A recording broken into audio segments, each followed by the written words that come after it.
This is a world ruled by colossal sea monsters.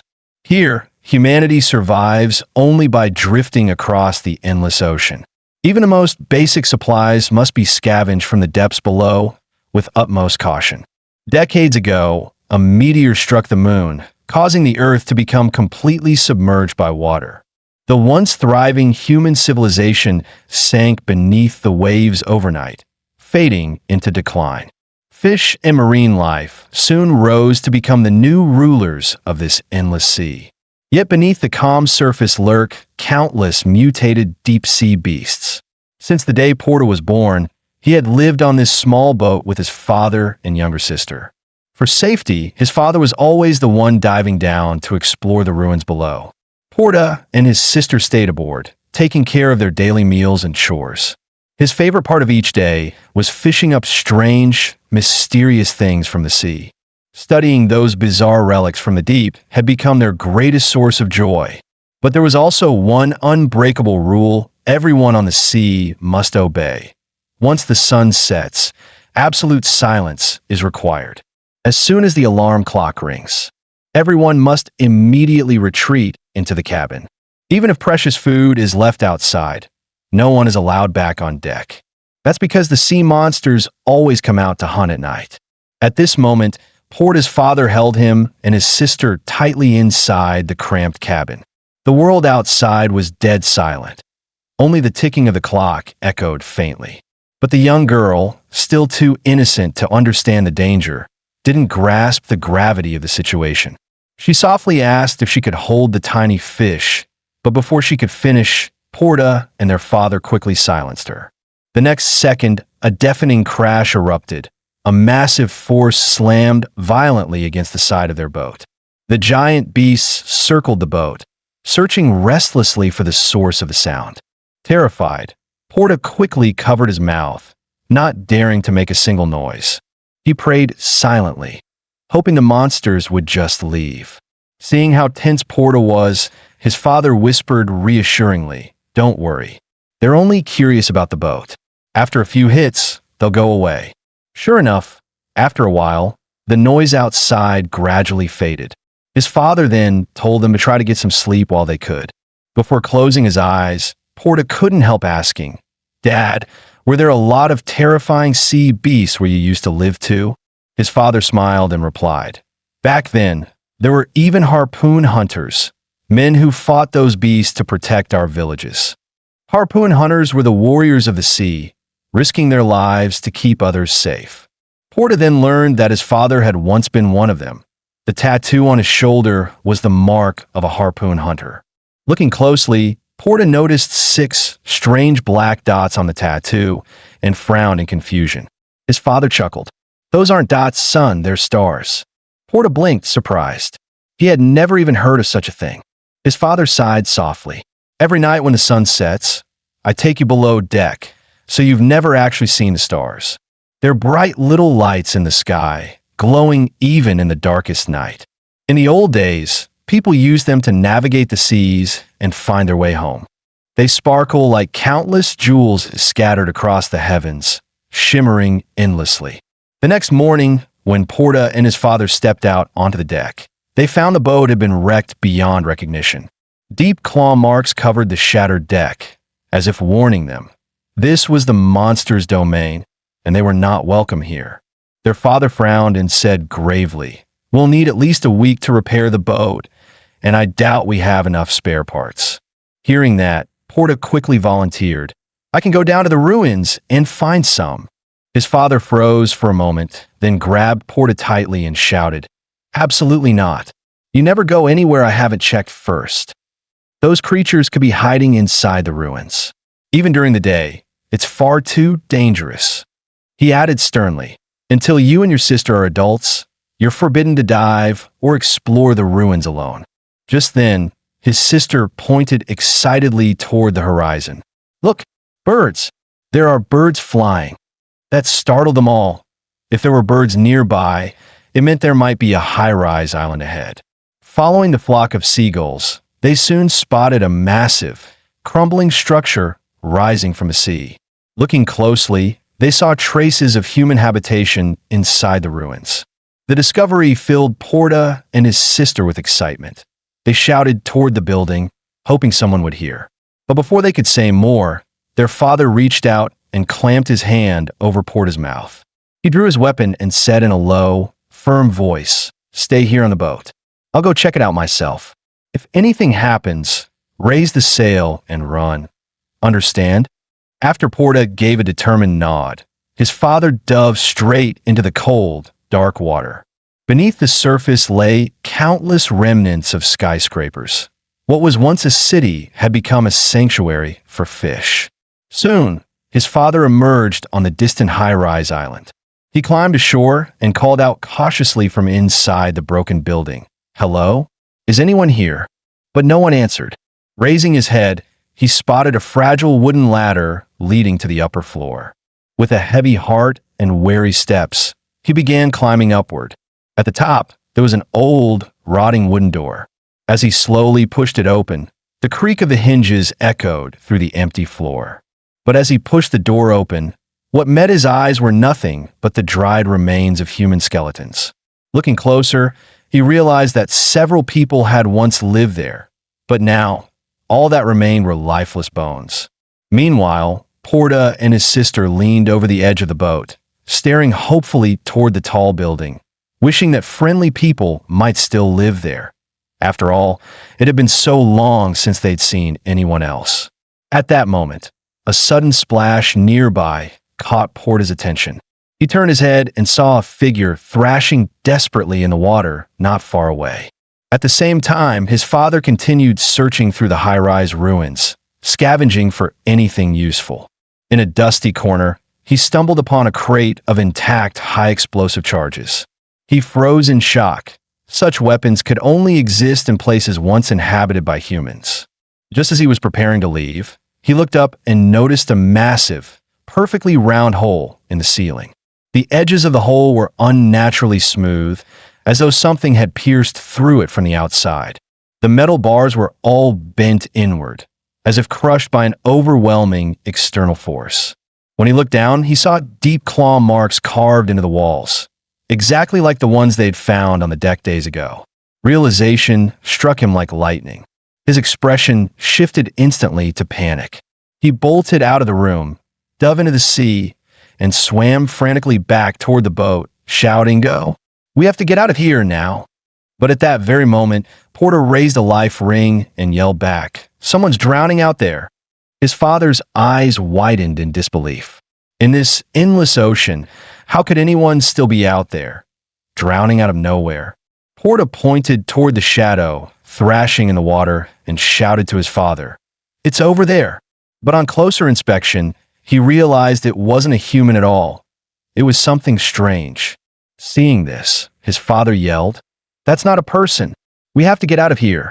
Before he could finish his words, he suddenly dove into the water and disappeared. Something beneath the surface was approaching fast. Realizing the danger, his father quickly pulled Porta and his sister into his arms. The next instant, a massive sea monster burst out of the water and bit into their small boat. The terrifying creature crushed the vessel completely with just a light twist of its jaws. The father held them tightly and gripped the stern with all his strength to keep them from being thrown into the sea. As the beast heaved again, the little boat flipped over completely. Porta nearly fell into the raging current, but his father caught him just in time. Before they could react, his father was pulled into the sea, and the boat was torn into two pieces.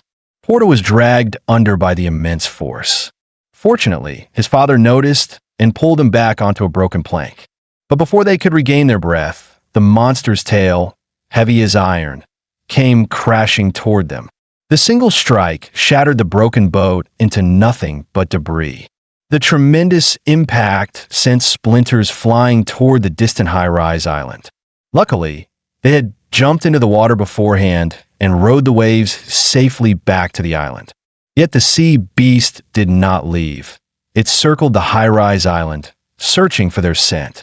At that moment, his sister had lost consciousness from the violent shock. His father had been impaled by a steel bar jutting out from the side of the building. Seeing the wound, father gritted his teeth and told Porta, "Take your sister and run." I'll pull the steel bar out myself." Porta didn't dare hesitate. Fighting back tears, he hoisted his unconscious sister onto his back and ran toward what he hoped was safety. Once he saw them leave, Father clenched his jaw and tore himself free from the metal rod that had pierced his back, blood pouring from the wound. But just then, the deep-sea monster suddenly surged out of the water, rising right before him. The creature willingly let the sunlight burn its flesh, forcing itself onto land. Father was still bleeding heavily, half bound by the steel sticking from his body. Yet even in that state, he drew his weapon, ready to fight to the death.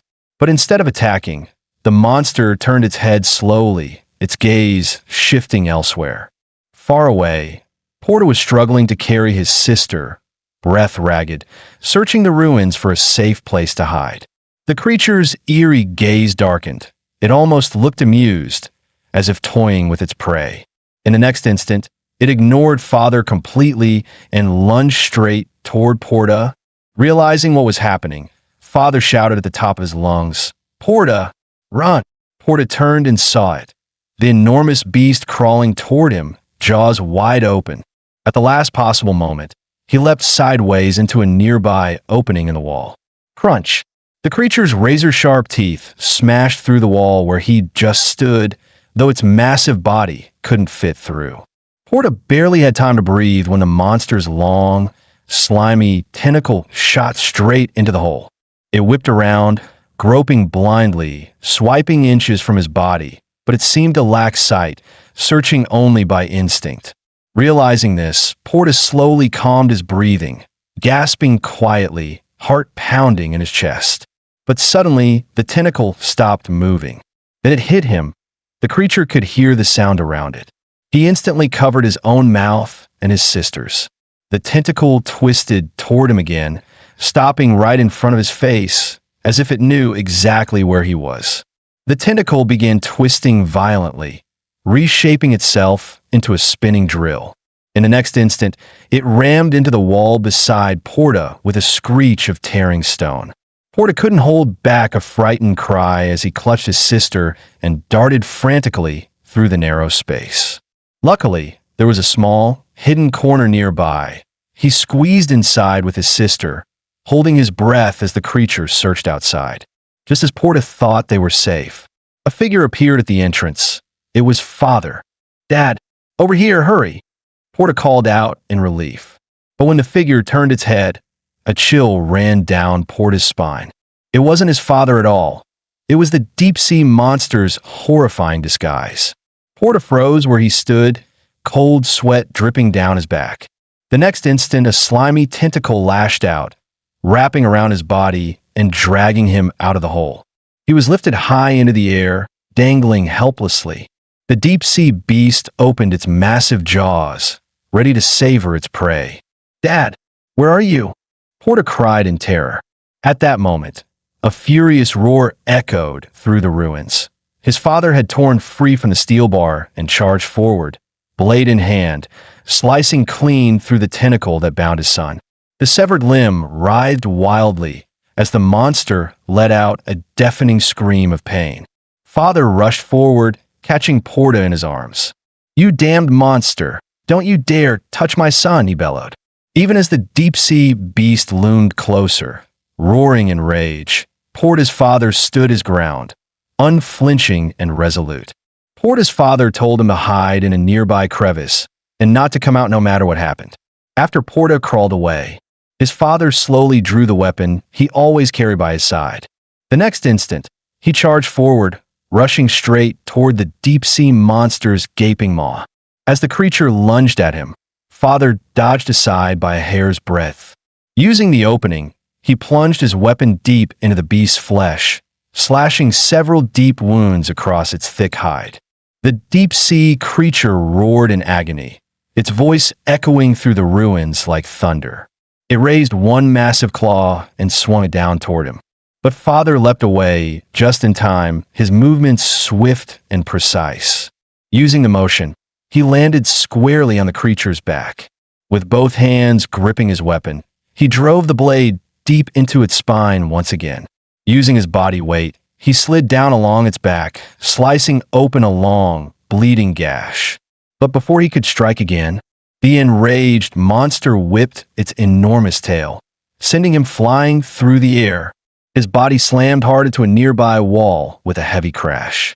Blood spilled from his mouth as he coughed violently, struggling to stay upright. The deep-sea beast gave him no chance to recover. It lunged forward again, jaws wide open. Just as the monstrous mouth was about to close around him, Father grabbed a taut crane cable nearby and, without hesitation, sliced it apart. The recoil from the snapping line launched him upward, narrowly avoiding the creature's crushing bite. As he soared through the air, he caught hold of a wooden beam hanging nearby. Not daring to pause for even a second, he pulled at the beam with all his might. And just as the deep-sea beast opened its mouth again to devour him, Father wrenched the beam free and drove it straight into the creature's jaws. The other end of the wooden beam was caught between the monster's jagged teeth, locking its massive jaws wide open. The deep-sea beast could no longer close its mouth. Seeing the chance, Porta's father gripped his weapon tightly and stabbed furiously at the creature's face.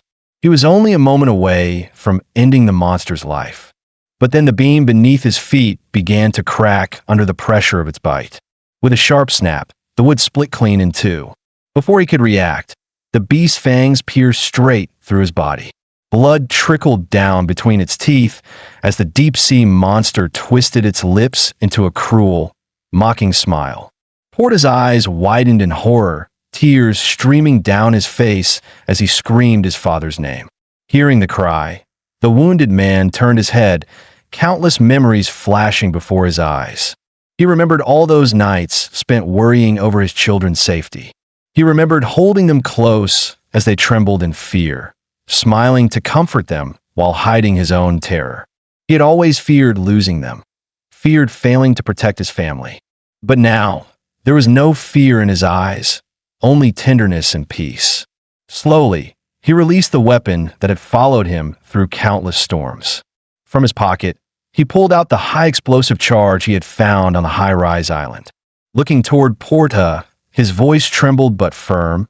He whispered, "Take care of your sister." With the last of his strength, he thrust the explosive deep into the monster's body. Boom! A deafening blast echoed through the air, the creature's head bursting apart in a storm of blood and fire. When the flames faded, thick smoke rose from the shredded remains of its skull. The dying beast gave one final, hollow roar before sinking lifelessly into the sea. The shockwave hurled Porta across the ruins, slamming him into the rubble. Lying there, tears streamed down his face as he cried his father's name with every ounce of breath left. For so long, Porta had believed his father's strictness was distrust. But only now did he understand it was love all along. Trembling, he held his unconscious sister tightly in his arms, tears falling onto her face. From this moment on, it was just the two of them, and he would find a way to survive. When Lena woke, she seemed to realize something and began crying, calling out for her father. She asked Porta if their father was gone forever, just like their mother. Porta couldn't find any words to comfort her. All he could do was hold Lena tightly in his arms until her sobs began to fade. After they had calmed down, Porta and Lena searched the island for debris that had fallen from their ship. Using a fork and a few sticks, Porta crafted a simple makeshift harpoon. But as he looked out at the vast ocean before him, fear welled up inside. He worried that the deep-sea monster might still be alive. The ocean he used to explore every day now felt terrifying and unfamiliar. Lena clung to his arm, begging him not to go. She was terrified the monster might return. Just as Porta was fretting about how to fill their stomachs, a crab crawled slowly past him. He and Lena quickly caught a few crabs and made them their dinner for the night. Watching Lena smile happily as she ate, Porta felt a fleeting warmth in his chest. He was hungry too, but there was only enough food for Lena, so he resolved to find more. Thanks to the rain the night before, they had some drinking water, but it wouldn't last even a full day. That was when Porta remembered the method his father had once taught him to make seawater drinkable. It involved using sunlight to evaporate seawater and condensing the vapor into fresh water. Using discarded bottles and bits of plastic, Porta built a simple distillation device. Porta drank the rainwater purified through his improvised device. It wasn't salty at all. He realized that, thanks to the survival skills his father had taught him, they might really be able to live on this island for a while. Not knowing how long he and Lena would have to stay here, he decided to explore the interior of the high-rise island more thoroughly. Climbing up the damaged staircase, Porta discovered several human skeletons scattered across the upper floor. On closer inspection, he saw countless worms writhing between the bones, making faint, sickening sounds. The sight made Lena shriek in terror and cling tightly to Porta's arm. Porta guessed that these must have been the people who once lived here, though he couldn't imagine what had killed them all. Around a corner, he found a heavy barrel of gasoline. Beneath a thick, dusty curtain, he spotted a wooden crate hidden from sight. When he opened it, he was stunned. It contained the same kind of bomb his father had used against the deep-sea monster. Staring at the explosive in his hands, he hesitated, wondering if he could ever fight a monster the way his father had. Looking down at the skeletons lying side by side, Porta realized they must have been a family once too. Porta couldn't help but wonder if he was truly capable of protecting his sister, if he could keep her from sharing the same fate as those skeletons. As night fell, he lit a campfire on the rooftop. The flames flickered against the crumbling walls, casting away the cold and darkness. Gripping his spear tightly, Porta's eyes hardened.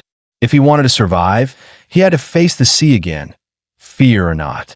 If that creature ever returned, he would fight it with his father's weapon. It was both his father's final wish and his own vow. Porta studied the weapon carefully and noticed a small switch embedded in the handle. After a moment's hesitation, he pressed it. With a sudden metallic roar, the weapon's inner blade extended sharply, expelling jets of compressed air from the tip. The recoil was so strong it sent Porta flying forward, his body completely off balance. He crashed straight into the nearby wall, groaning in pain. Just then, Lena came running over, excitedly telling him she had found something strange nearby. Following her to the corner, Porta noticed a loose wooden plank beneath their feet. On closer inspection, he realized it was covering a hidden entrance leading underground. The small crabs they had caught earlier were scuttling into the opening. Perhaps there was something useful down there. Porta picked up his spear and decided to go take a look. But the deeper he descended, the darker it became. He tightened his grip on the weapon, unease growing in his chest. Who knew what lurked below? Suddenly, a huge fish leapt out of the darkness. As sunlight streamed down through the hole above, Porta realized the basement was flooded and teeming with fish. Wasting no time, he jumped into the water, determined to catch a few for food. With a quick thrust, his spear pierced through a massive fish in one clean motion. After solving their water problem, Porta now found that food was no longer scarce either. That realization filled him with renewed confidence. He could keep Lena alive. They would survive here together. But just as he was about to head back, a faint glimmer of light flickered in the distance. Curious, he swam closer and found a soft, glowing sphere resting on the seafloor. Looking through the translucent shell, he froze. It contained a writhing creature. These were eggs, monster eggs. Before he could react, one of the spheres began to shake violently, cracks spreading across its surface. A moment later, a slick, clawed hand burst out from within. Terror shot through Porta's chest. He kicked hard, trying to swim upward toward the surface. But before he could escape, something cold and strong wrapped around his ankle. The newborn creature, already monstrous in shape, opened its gaping jaws and lunged toward him. In desperation, Porta hurled his spear, the blade piercing straight into the monster's eye. The beast shrieked in agony, clutching its bleeding face with its claws. Seizing the chance, Porta swam upward with all his strength and broke through the water's surface. He dragged himself onto the shore, gasping for breath, only for a clawed hand to burst out of the water behind him. The monster was climbing onto land, black water dripping from its body as it crept toward him. Porta swung his spear wildly, shouting, hoping to keep it at bay. But the one-eyed creature still lunged forward, jaws wide and screaming. Porta reacted instinctively, pushing off the ground and scrambling up a higher stone step just in time. He spotted a heavy wooden door nearby and rushed to grab it. With all his strength, he dragged the door over the opening. He threw his body atop it, pressing down with all his weight. A moment later, sharp fangs tore through the wood, missing Porta's chest by only a few centimeters. The creature kept ramming the wooden door, shaking it hard, trying to knock Porta off. Seeing this, Porta quickly drew his weapon. He used all his strength to stab it through the gap in the door. After a while, there was no more movement inside. It seemed the monster was dead. Porta then moved many stones and sealed the hole completely. After finishing, he collapsed on the rocks, breathing heavily. Suddenly, he remembered that Lena hadn't come back yet. He got up quickly and began searching around. Soon, he saw Lena standing by the shore. Porta shouted for her to stay away from the sea and come back. But Lena pointed forward and said their father had returned. Porta looked in that direction and saw a shadowy figure on the water. Cold sweat broke out on him. He realized it wasn't his father, but the monster in disguise. Lena didn't know and was rowing a small boat toward it. She turned and smiled, shouting, "Dad's back." At that moment, the clock on the shore began to tick. Porta's face turned pale. That sound meant the sun was setting and danger was coming. To save his sister, Porta immediately jumped into the water, trying to bring her back safely. But as the sky darkened, the monsters that had been lurking below began to surge upward again. That meant they could no longer return for now. Porta dragged Lena's small boat and helped her reach a higher point in the distance. Yet before he could climb up completely, the monster from before rammed into the boat, flipping it over. Porta and Lena were now completely surrounded by the creatures. The high-rise island was right ahead, yet they could no longer reach it. If they jumped into the sea now, the monsters would devour them instantly. The beasts kept ramming the structure beneath them, and if it collapsed, they would be torn apart and eaten alive. Remembering how his father had fought to protect them, Porta clenched his fists. He couldn't let his sister die here. He raised his weapon high. For his father's sake, he had to protect Lena no matter what. With a powerful swing, he slashed forward, cutting the nearest monster clean in half. He froze in shock. He had actually killed it. Then, two more monsters lunged from behind. Porta reacted quickly, turned, and swung his weapon, knocking them aside. But in doing so, they crashed into the structure beneath him. The platform cracked apart, and Porta felt the ground give way beneath his feet. Fortunately, the impact threw them onto a small boat floating nearby. Hearing noises behind him, Porta turned around and saw the monsters devouring the bodies of their own kind. Realizing the danger, he urged Lena to row as fast as she could to get away. After a tense escape, they finally made it back to the high-rise island. But the monsters, having finished eating their kin, began swimming toward them again. Porta looked up and noticed a wooden ladder on the wall. An idea came to him instantly. He told Lena to climb up first while he stayed to cut the ladder down. But no matter how hard he swung, the wooden rungs wouldn't break. The monsters were already climbing up. Porta turned and rushed toward the upper level to find another way. During the escape, one of the monster's claws slashed his back, leaving a deep wound. Then, with all their weight pressing down, the ladder finally snapped, sending the monsters crashing to the ground. Taking the chance, Porta pulled Lena up to a higher spot, meeting the monsters' furious gazes from above. No matter how they clawed or jumped, they couldn't reach them anymore. Porta, bleeding and exhausted, felt his strength fading. He decided to rest with Lena for a while and think of their next move after sunrise. But when he opened the door to the room, he froze. The one-eyed monster was already there, waiting. The monster pounced on Porta, pinning him to the ground. It opened its massive jaws, trying to swallow him whole. Porta grabbed its teeth with all his strength, holding it back. At that moment, Lena grabbed a steel rod and stabbed it into the creature's other eye. She trembled in fear, but still shouted, "Let go of my brother, you monster!" Roaring in pain, the creature released Porta and lunged toward Lena. But with both eyes destroyed, it could no longer see. It sniffed the air wildly, trying to locate them by scent. Seeing this, Porta picked up a fuel can and banged it loudly to draw its attention. The monster fell for it and charged toward him.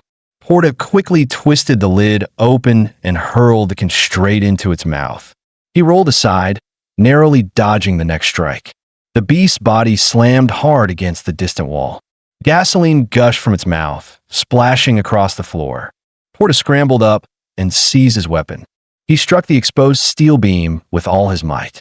Sparks burst out, igniting the spilled fuel. Flames erupted, engulfing the monster as it thrashed and screamed in agony. Porta supported Lena, trying to climb up the ladder to safety. But the burning creature accidentally hit the bomb stacked in the corner. Porta's face changed. He shouted, "Get down, it's going to blow." Seeing Lena still frozen, he lunged forward and held her tightly. The next instant, a deafening explosion tore through the building, reducing the entire structure to rubble. Falling debris from the explosion crushed many of the monsters below into pieces. Even the unhatched eggs beneath the water were destroyed by the impact. Fortunately, Porta had leapt away with Lena beforehand. The shockwave only blasted them into the water. Resurfacing, Porta exhaled in relief. The eggs were finally gone, but the high-rise island was now completely submerged, and he had no idea what to do next. Suddenly, a surviving monster grabbed onto the floating deck behind him. Soon after, more of them surrounded the siblings from every direction. Porta swung his weapon in desperation, trying to keep them back. But one of the beasts spit down on his weapon. No matter how hard he pulled, he couldn't free it from the monster's jaws. With no way out, Porta shielded Lena behind him and shouted, "Stay away, you monsters." He yelled at the top of his lungs, "I don't want to die. I want to live." At that moment, the creature beneath him was struck by a sudden, mysterious blast. Porta turned toward the direction of the attack. In the distance, he saw a woman clad in armor, armed and standing upon the waves. He froze in disbelief. It was the first living human he had ever seen besides his family. The monster's attention shifted instantly toward her. With furious roars, they began charging in her direction. The woman remained calm and composed. She raised her weapon, launching a barrage of harpoons that tore through the swarm. Then she stepped onto a floating board, drew her long blade, and dashed forward across the waves. Before long, the woman entered the sight of the remaining monsters. With a flash of her twin blades, she instantly severed the head of the nearest creature. Then she leaped into the air, spinning in a full 360-degree spiral slash. In that instant, the monsters surrounding her burst into a cloud of blood and fell into the sea. Porta stood frozen, utterly stunned. Someone could slay these terrifying sea beasts so easily? After finishing the fight, the woman stepped across the bodies and approached him. Porta and Lena both held their breath, unsure whether this stranger was friend or foe. She had saved them earlier, so she should be an ally. But her harpoon blast had been so powerful that even a small mistake might have killed them too. The woman stopped before them and said calmly, "You're lucky to run into a harpoon hunter out here." Hearing that, Porta suddenly recalled the stories his father once told him. Hunters, warriors who fought sea monsters to protect humankind. She introduced herself. "My name is Kana, harpoon hunter of the Fumitsu Alliance." Porta hadn't yet recovered from his shock when a deep rumble echoed from the horizon. A massive island began to emerge from the mist-covered sea. When a massive vessel approached Porta, he finally realized it was a ship as large as an island, and there were many humans standing on it, watching the scene. It was the first time Porta had ever seen so many people. Seeing this, he held Lena tightly in his arms, feeling emotional that they had finally met other humans. The next moment, the ship's floodlights turned on. They sent out people to carefully search the corpses of the surrounding monsters. Kana, like a commander, ordered the others to search carefully. Then she lowered her head and spoke in her earpiece. "Dr. Boyd, what's the situation? What else? You wiped them all out completely dead. But seriously, couldn't you at least leave one alive for me?" At this, a man beside her sighed. "Doctor, how could Kana ever leave a sea monster alive? Those poor creatures are really unlucky. The hunter they ran into just had to be Kana.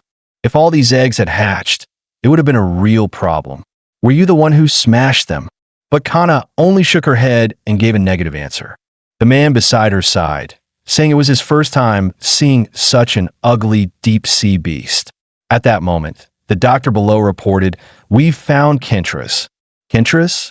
Could it be one of the 7 deep-sea demons known as the Sea Devil? Yes, this must be the body of Kentras. It's even bigger than the rumors said. Did one person kill it? But again, Kana denied it and said, "That wasn't me either." Then, puzzled, Kana turned her head and saw a weapon lying on the slain monster's body. Kana couldn't help but drift into her memories, for that man had once saved her life. At the same time, Porta began the boarding registration process. From this day forward, the siblings no longer had to live in fear.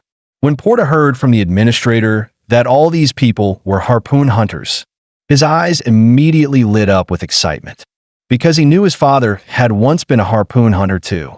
Seeing the same emblem on everyone's arm, Porta realized his father had never lied to him. Noticing how absorbed he was, the administrator sighed softly. "Kana, the one who saved you too, is a special case even among harpoon hunters. She's a 3-star hunter." Seeing Porta's puzzled look, the administrator explained further.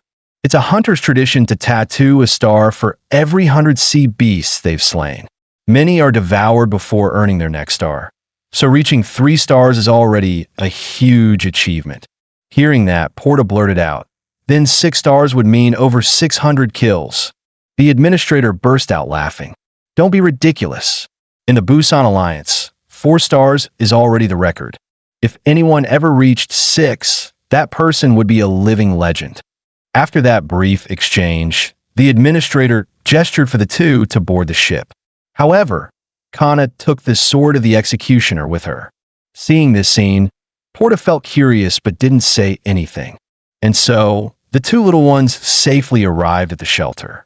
However, seeing their condition, the administrator couldn't help but feel pity.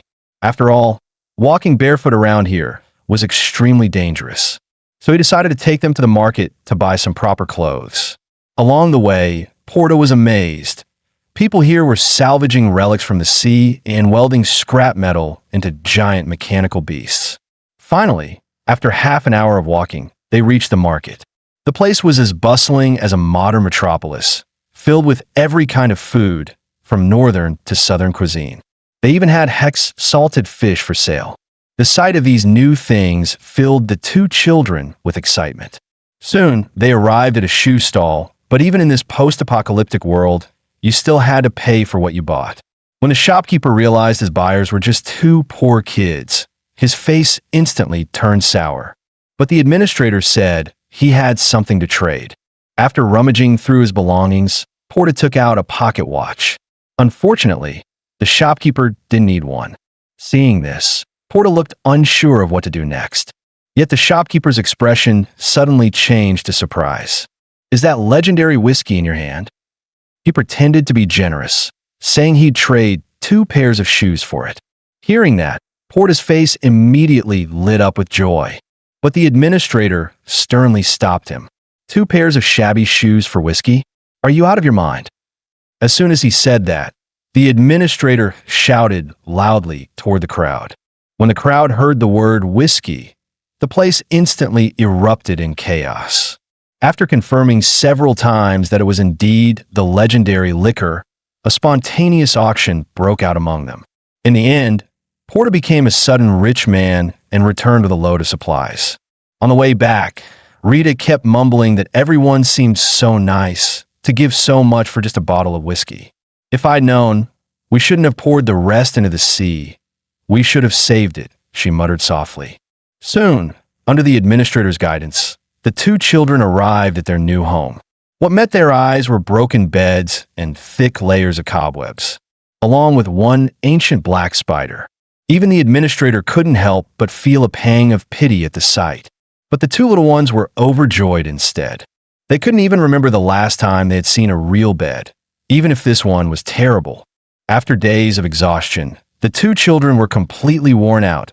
Rita quickly drifted into sleep.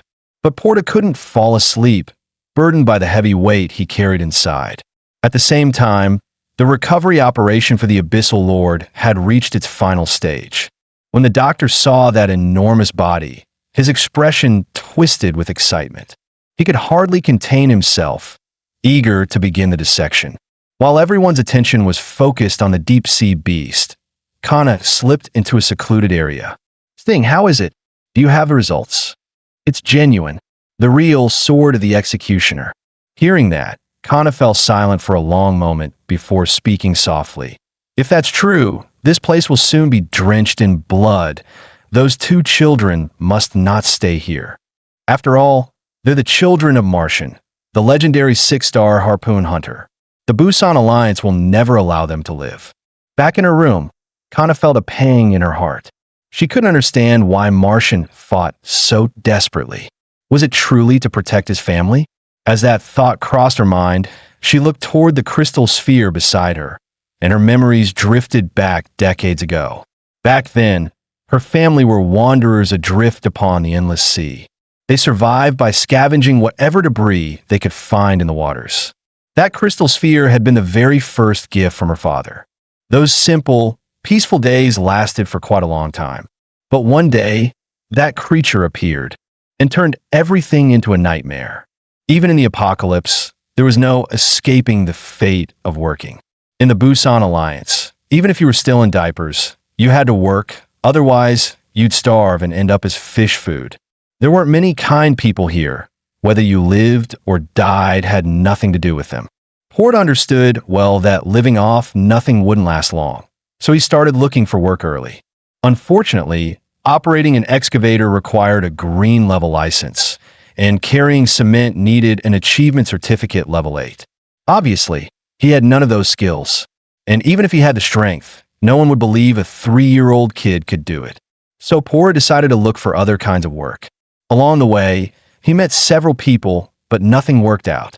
Just when he was at his lowest point, an old beggar woman sitting in the corner caught his attention. The old lady looked like she hadn't eaten in days, her face sunken and frail. Though Porta's own life was miserable, he couldn't stand seeing others suffer. After fumbling in his pocket, he pulled out 2 coins. "Grandma, this is all I have right now. Please take it. Once I find a job, I'll bring you more." "What a kind boy you are." As soon as she said that, the old woman reached into her pocket and took out some seeds. "These are hope flowers. They represent new beginnings." The moment he heard the word hope, Porta's spirit was instantly lifted. By noon, the whole morning had passed, and he returned to the dorm empty-handed. After rummaging around, he realized that in just a week, half his money was gone. Remembering what the administrator had said, that if he couldn't pay rent, he'd be thrown out, Porta sighed helplessly. At this rate, they could only afford 1 grilled fish a day. Hearing that, Rita's mood completely collapsed. She immediately suggested asking the administrator for help. Just as she said that, the door suddenly swung open. "Porta, did you find a job?" After learning that every job had rejected him, the administrator decided to use his brilliant connections. "Porta, this one's a bit dangerous. Are you ready for it?" And so, the administrator took Porta down to the lowest level, the pipe maintenance room. He watched as the administrator tried his best to sell him to the foreman. The supervisor rubbed his temples. "You've got to be kidding me. The strong and experienced guy you mentioned is this kid? Are you joking? My friend, you don't trust me? Look at this kid's frame, built like a stallion. You won't find another like him even with a lantern. And look at those arms. This kid was born to be a pipe worker." After much persuasion, the foreman finally agreed to give Porta the chance. Before leaving, the administrator reminded him, "Here, the most important thing is money. You must work hard. The Busan Alliance may protect people from sea monsters, but it won't protect you from poverty or sickness. Remember that." The administrator's words made Porta fall into deep thought. "Hey, Brad, what are you daydreaming for? Get to work." Though clumsy and unskilled, Por the still tried his best to do every task carefully. This was a world once struck by Mercury. The vast surge of water had swallowed all the continents. To survive, people began linking ship after ship together. Over time, this formed what was now known as the Busan Alliance. Their ship alone had existed for 70,000 years, and most of the pipes were long overdue for repair. And that's how Por the got himself into big trouble on his very first day at work. Watching the water level rise under his feet, a bad feeling started to creep into his chest. Before he could even react, an explosion sounded behind him. "Damn it, it's backflow," one of the pipe workers shouted. "If we don't fix it right now, everyone on this ship will be shark food." The foreman, seeing the scene, broke into a cold sweat and quickly ordered his men to respond.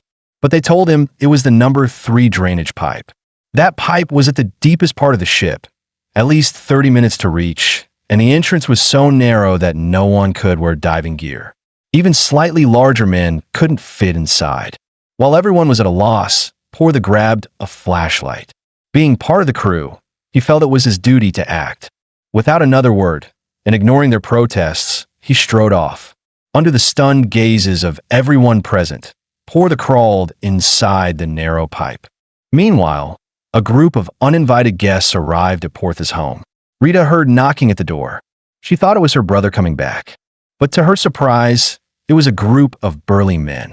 One of them said, "Well, hello, little girl. You must be Rita. You look just like your mother." Hearing them mention her mother, Rita thought for a moment that they were friendly. But in truth, their purpose was to kill the siblings. Yet Portha knew nothing of this, for by now, he had already entered the inner pipes of the ship. Inside the pipe, Portha ran into a serious problem. The number of entrances was overwhelming, and he couldn't tell which one was blocked. He looked around for a long time, but still couldn't find the exact spot. Meanwhile, the workers above were panicking, but their large builds made it impossible for them to help. They all knew, if he got lost down there, it would be a certain death. Thinking fast, the foreman ordered the crew to bang on the number 3 pipe repeatedly. Portha seemed to sense something. He realized only one pipe was vibrating. It had to be the older workers guiding him toward the blockage. Following their rhythmic knocks, he finally reached the right spot. After a series of quick maneuvers, he managed to clear the clogged debris. But then, the sudden surge of water sent him into a panic. Amid the chaos, a Harbin brand leather shoe smacked him right in the face. The impact made him lose a huge gulp of oxygen. And in deep sea conditions, that was nothing short of fatal. With the debris gone, the water inside the ship drained rapidly. Everyone above burst into cheers, showering him with praise.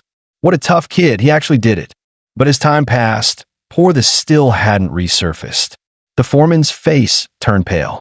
"How long has it been?" he asked. The crew replied in panic. The number was 8 minutes. Second by second, the count climbed until it reached a terrifying 24 minutes. The workers urged the foreman to give up hope. No one could hold their breath that long and still live. But the foreman couldn't accept it because that kid had done it for them. Just as everyone was sinking into despair, the water's surface began to ripple. The next second, Portha burst out from the depths. The sight made everyone's jaws drop in disbelief. Deep-sea titans like whales could hold their breath for 15 minutes, great white sharks for 20, but none of those natural-born sea creatures could match what Portha just did. Staying underwater for 30 minutes on a single breath shattered the Forbes world record and earned him the title of a full-fledged sewer worker. Having found a real job, Portha bought a pile of food, planning to surprise Rita when he got home. But when he saw her vacant stare, he thought she might be sick. He called out to her a few times, but she still didn't respond. After half a minute of silence, the little girl suddenly screamed, "Brother, run!" What a pain. Having a sister like this makes me want to smack her 8 times a day, Portha grumbled. Next time you tell me to run, at least shout faster. Unbelievable. As expected, he was easily caught. Forget it, the man sneered. I heard your father died fighting the deep-sea beasts. What a shame. I really wanted to kill him myself. Portha froze, completely confused about what was happening. Your father was a traitor to the Busan Alliance. Welcome home, children of sin. The leader's words had barely finished when he kicked Por the hard, sending him flying. After that, the man slowly removed his gloves. What appeared before them was a mechanical arm. Look at what your old man did. I've been searching for him for 10 years. Someone has to pay the price. Blame your father. With that, the man's massive hand closed in, ready to crush Portha's skull. But the next second, alarms blared across the ship. All harpoon hunters, return to your battle stations. Emergency. All personnel, back to your posts immediately. The exploration team was suddenly under the most massive deep-sea beast attack in history. Countless monsters surged toward the ship within seconds. Each of them fought without fear of death, scattering the human formation almost instantly. Even out of the water, their combat power remained ferocious. The invasion spread at an alarming pace. Within minutes, they had breached the inner hull. With a thunderous crash, a meter-thick steel wall burst open, leaving a massive hole. A pair of eyes, each the size of a soccer ball, glared menacingly at the humans. What came next hardly needed explanation. The deep-sea beasts began their slaughter. Portha and his sister narrowly escaped the chaos, though the door was now firmly locked. After the brief scare, Portha immediately began looking for a way out. The man from earlier gave off a dangerously unsettling feeling. Meanwhile, news of the exploration team's attack reached the first squad of harpoon hunters. The people standing before them were the elite of the elite. Judging by their calm expressions, this kind of situation was nothing new. To them, monsters were just another daily nuisance. The harpoon hunters were known as the guardians of the ocean. Wherever they appeared, no deep-sea beast survived. Under Kana's command, the squad charged forth like tigers unleashed. Each of them was absurdly strong in solo combat. Every time they killed a deep-sea beast, they would casually call out the number, as if the entire assault was nothing more than a game. Seeing the reinforcements arrive, the exploration team finally breathed a sigh of relief. After all, it was none other than the strongest squad of harpoon hunters, Kana's team. But before they could even celebrate, something unexpected happened. At some point, a thick layer of strange slime had appeared across the deck. The veteran harpoon hunters instantly realized the enemy's plan. The deep-sea beasts were trying to cover the entire ship with slime. Seeing this, Deng Luan immediately shouted for everyone to stay alert. But before he could finish, a bald man got caught in the sticky mass. Staring at the deep-sea beast right before him, the bald guy had already thought of what name he'd use in his next life. Thankfully, fate wasn't completely cruel. Kana arrived just in time. Facing what seemed like an impenetrable defense, she unleashed the Thomas Hook slash. With one clean swing, she sliced through the monsters like they were nothing but trash fish. I'll lure the deep-sea beasts. You handle the evacuation, Deng Luan, she ordered. No sooner had she spoken than Kana pulled out a vial of liquid, one of the doctor's special attraction serums. The moment the glass shattered, the deep-sea beasts went wild. They twisted violently, bursting free from the layers of slime. Seizing the perfect moment, Kana slid away at high speed. Meanwhile, Portha and his sister had their own chaos going on. To avoid ending up in hell with their pervy old man, they crawled through the air duct to escape. The height nearly scared Rita's soul right out of her body. After landing safely, the siblings were quickly drawn to the commotion outside. As they got closer, they saw it was none other than Kana, the woman who had once saved their lives. Watching their savior being chased by a swarm of deep-sea beasts, Portha thought to himself, she's not getting out of this alive. But that worry was unnecessary. This woman was the Harbin Leather Shoes, the one most likely to reach the legendary 6-star rank. With a sharp shout of fire, several cannons along the ship's hull burst open, unleashing torrents of roaring flames. The deep-sea beasts howled in agony before collapsing into piles of scorched bone. The onlookers were stunned into silence, their minds filled with a single thought. So this is the 3-star harpoon hunter Kana? Yet the woman responsible for the massacre showed not the slightest hint of emotion. Deng Luan simply smirked and muttered under his breath, What a heartless woman. Once the shock faded, the villagers began chanting Kana's name. Their cheers echoed across the sea like a chorus of worship. Kana slowly raised her weapon, like a goddess acknowledging the prayers of mortals. Meanwhile, those two children were wanted fugitives in this post-apocalyptic world. Years ago, their father had broken the arm of a Union officer while saving Kana. That grudge festered ever since. And now, with their father dead, the officer had finally made his move. Fortunately, Kana had arrived just in time to save the siblings once again. In the end, under the cover of their teammates, they escaped with their lives and eventually arrived at a refuge called Zeiss. For years passed in the blink of an eye, and Porta grew into a young man. Under Kana's tutelage, he became a warrior. Today, as usual, he took part in the diving depth test. After so much training, he could now hold his breath for 6 hours. While others in gear could not dive to 100 meters, Porta could reach the terrifying depth of 300 meters. To avoid drawing too much attention, he casually picked a spot to do some exploring. The first thing he did was pry the plaque off the door, because the marker proved diving depth and usually represented an honor. At that moment, a salmon swam by. His dinner was in sight. He approached it like a dog sniffing out a scent. Just as he was about to strike, a creature suddenly burst out from a nearby pipe. His instinct told him that whatever was behind him was not to be messed with. He immediately recognized the creature. It was the so-called king of marine venom, a highly poisonous sea snake. But the snake showed no interest in Porta. It bit down on his dinner instead. Seeing those razor teeth, Porta knew that a single bite would likely mean the end. Yet facing such a formidable opponent only stoked his competitive spirit. Meeting that provocative glare, the venomous snake couldn't stay still any longer. It opened its basin-sized jaws and lunged at him. By now, Porta had been underwater for over an hour. The examiner on shore grew worried, thinking, that kid's probably gone for good. But in the next second, Porta shot out of the water. Seeing him with a massive poisonous sea snake slung across his back, everyone was dumbfounded. Many began praising him for taking down such a dangerous creature. Porta couldn't help but feel a little smug. Don't get cocky. This is just a diving test, not a hunting exam. Show me your depth plate. You better not freak out. I hit 301. The moment he said that, his smile froze. He suddenly remembered that he'd forgotten to grab the depth plate while fighting the snake.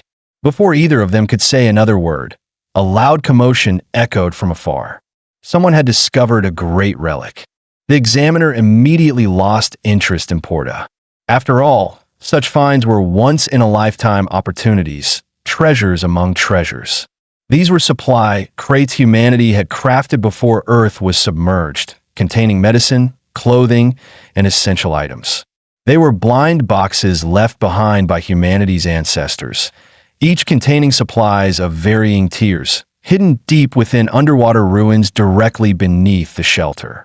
The villagers watched as Gus returned with piles of treasure, earning the chief's praise and a handsome reward.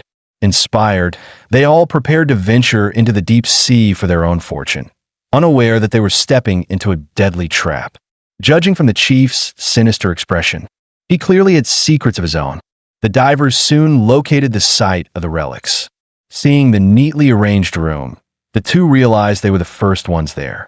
But there didn't seem to be anything valuable, nothing compared to what Gus had found before.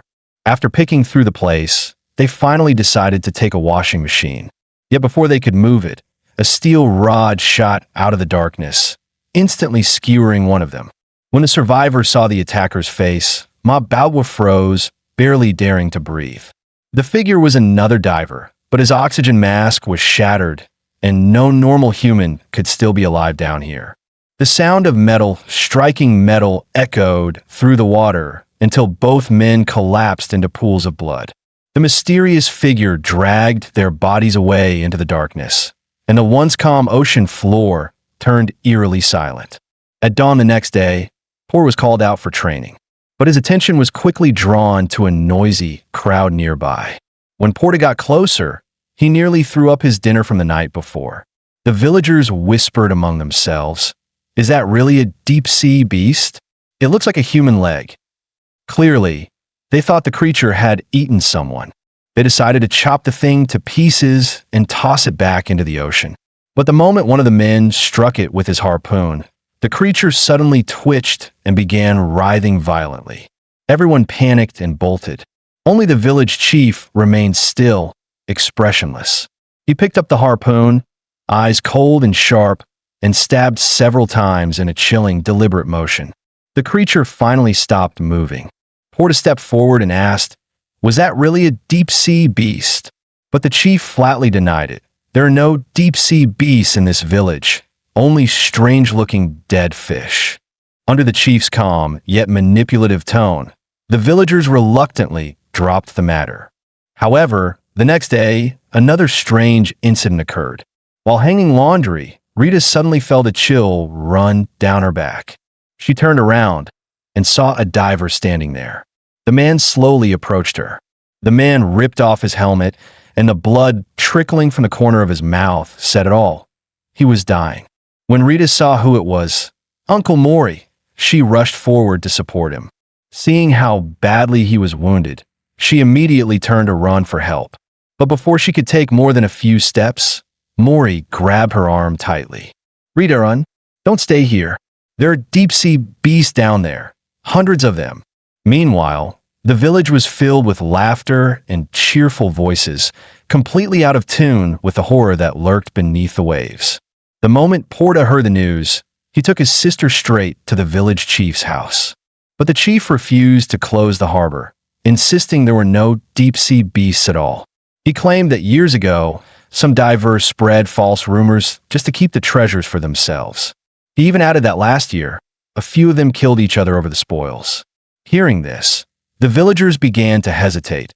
If the harbor was sealed, no treasure divers could survive. Yet Porta's next words threw everyone into confusion once again. Would a dying man lie? Do you think Uncle Mori risked his life just to deceive us? While the argument raged on, 3 strangers burst through the door, volunteering to dive down and see for themselves.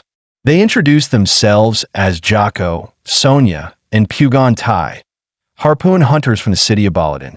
At their words, the crowd gasped in shock. Porta turned toward them and noticed something strange. Their shoulders bore no battle marks. No mark meant they had never fought in a real hunt before. After a brief thought, Porta decided to join their expedition. Impressed by his courage, Sonia stepped forward and planted a quick kiss on his cheek.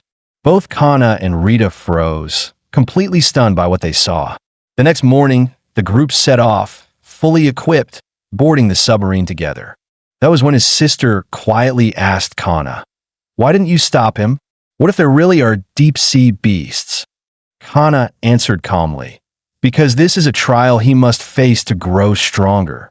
The team ventured deep into the ruins, each of them driven by their own reason for coming. But before long, falling debris blocked the submarine's path.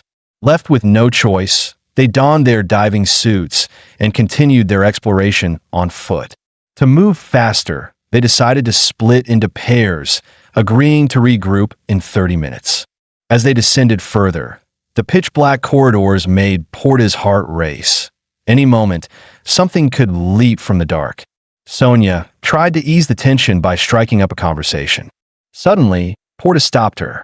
He heard the faint sound of dripping water ahead. Ignoring Sonia's call, he moved straight toward the sound.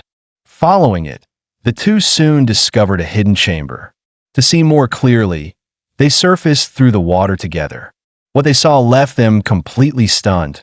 The massive space above had fresh air, and beneath their feet lay piles upon piles of human bones.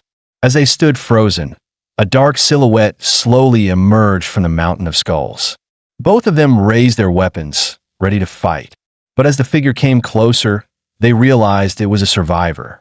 The next second, the man collapsed to the ground. They rushed forward to help him up. But suddenly, he grabbed Porta by the face and lifted him high into the air. With a loud crash, Porta was slammed hard against the floor. The man then seized a weapon and swung it down at him. In that instant, Sonia dashed forward and sliced the man clean in half. But the wound began to bulge grotesquely, flesh twisting and growing. In seconds, Countless tentacles burst from it, wrapping tightly around Sonia's body. The man's body began to twist and change, morphing into a grotesque monster. It opened its jaws wide, ready to tear Porta apart. In the nick of time, Porta swung his sword with all his strength. He pulled the trigger on his weapon. Asterisk click, asterisk. A burst of compressed air launched the blade forward. In an instant, the monster was pinned firmly against the wall. Porta stood still, staring at the lifeless corpse before him. His mind flashed back to the creature the villagers had found at the harbor, and to the strange way the village chief had acted that day. A chill ran down his spine. Meanwhile, Rita was busy serving customers at the tavern. Her sweet looks had earned her the title of the little angel of the bar. Even when she made mistakes, no one could bring themselves to scold her. But today, she ran into a real brute. "This waitress stained my clothes. What are you going to do about it?" The owner quickly rushed over, apologizing nonstop. Just then, Kana stepped in front of Rita, shielding her and gently wiping the stain away. Seeing the stunning woman up close, the thug's eyes lit up with lust as he grabbed Kana and demanded she drink with him. What he didn't know was that he had just provoked a tiger in human skin. Before Kana could even react, a furious shout echoed from behind. "Take your hands off my Kana, or I'll beat you to a pulp." The thug stood up, but mouth froze in fear. Not wanting to lose face in front of his crush, he forced himself to charge forward. The thug barely had time to swing when Kana's fork flashed, stabbing deep into his waist. In that split second, Mao's fist crashed into the man's face. The brute collapsed instantly, completely unconscious. Mao was just about to strike a pose and act cool, only to realize that Kana and Rita were already gone. The scene shifted. Rita sobbed quietly, worried for her brother's safety. Kana gently reassured her, saying that Porta was always training, never wasting a second. After 2.5 years of watching over him, Kana knew one thing for sure. Porta was stronger than anyone she'd ever met. Deep beneath the sea, Porta gathered his teammates. They decided to enter the tunnel where the creature had come from, to find out what was inside. The group followed the narrow passage, feeling their way forward until they reached the end. What they saw next was beyond belief. The entire shelter was stacked with supplies, untouched and perfectly preserved despite the passing centuries. Two of the men couldn't contain their excitement and rushed to grab whatever they could. But Porta wasn't interested in the loot. He kept his eyes sharp, scanning the darkness around them. Then, something caught his attention that he immediately signaled the others to ready their weapons. Following his gaze, the team looked up and froze in horror. Hundreds of monstrous larvae were clinging to human corpses, writhing as if they were about to burst free. The sight triggered a buried memory in Porta's mind that he suddenly realized. They had stumbled into the monster's nest. The others turned pale, their hands trembling. "Stay quiet," Jacko whispered urgently. "They're still asleep, that if we move slowly, we can get out alive." Everyone followed his lead, creeping forward as silently as possible. But before they could go far, a sharp noise echoed through the chamber. A massive creature shot out of the water, blocking the exit. The men froze in terror. One of them even lost control of his bladder. In the next instant, a tentacle lashed out from behind, wrapping around his legs. He barely had time to scream before being dragged toward the creature's gaping mouth. With a sickening crunch, he was swallowed whole. The octopus-like beast guarding the exit opened its jaws wide and lunged straight at the team. "Fire!" Sonia shouted, ordering her teammates to shoot. But the bullets bounced off the creature's body without leaving a single mark. The gunfire woke the rest of the monsters from their slumber. "Run now!" Jacko yelled in panic. But the creatures gave them no chance to escape. Within seconds, they were completely surrounded. The circle of monsters tightened, closing in on all sides. Gani raised his baseball bat and was the first to strike. Bang! The nearest monster's head exploded into a mess of blood and bone. Just as he was about to swing again, a tentacle shot out and wrapped around his weapon. More tentacles followed, wrapping tightly around his entire body. The monster was about to tear him apart. At the last second, Porta appeared, slicing through the tentacles in one swift motion. Then he swung again, cutting the creature clean in half. After saving his comrade, he charged straight into the center of the swarm. To him, these octopus-like beasts were laughably slow. Nothing compared to Kana.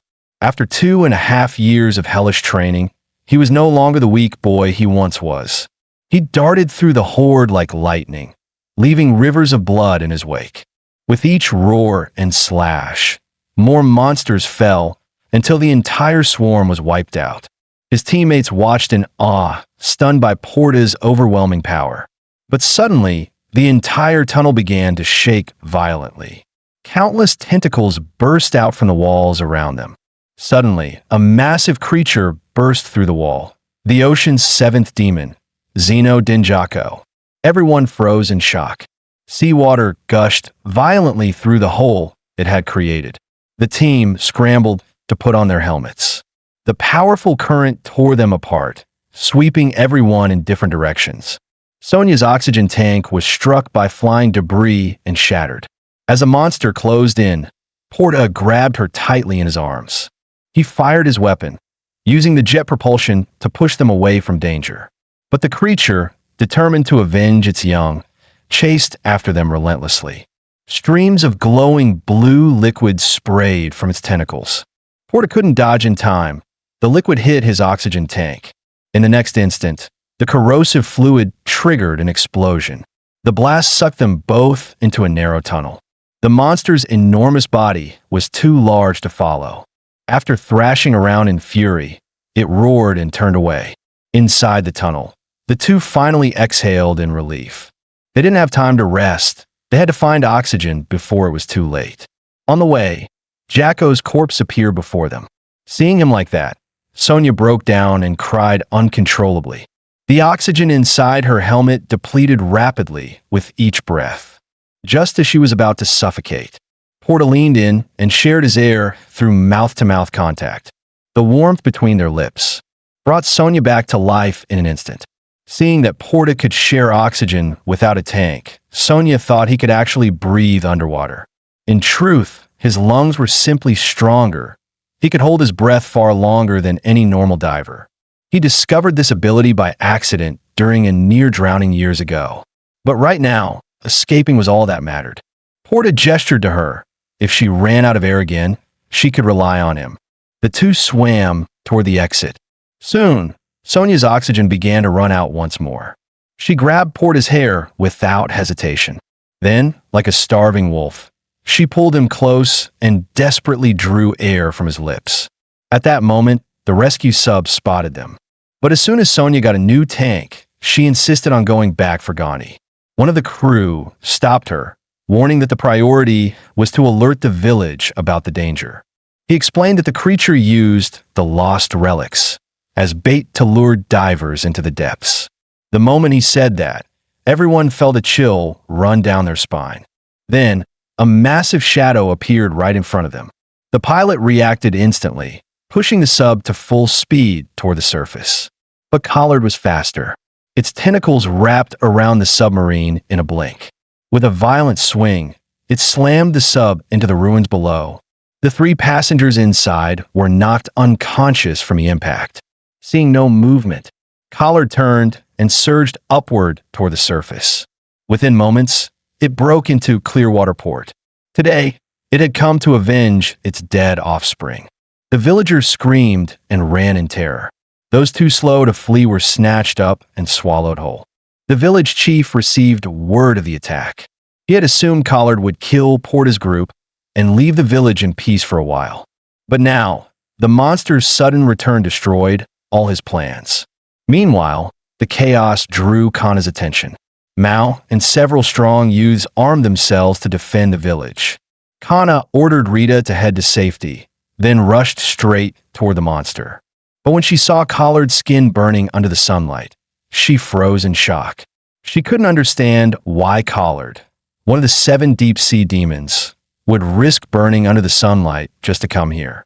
Soon, several strong men rushed to the port, throwing their harpoons at the monster. Collard howled in pain as the spears pierced its flesh. It dove underwater, trying to escape the barrage.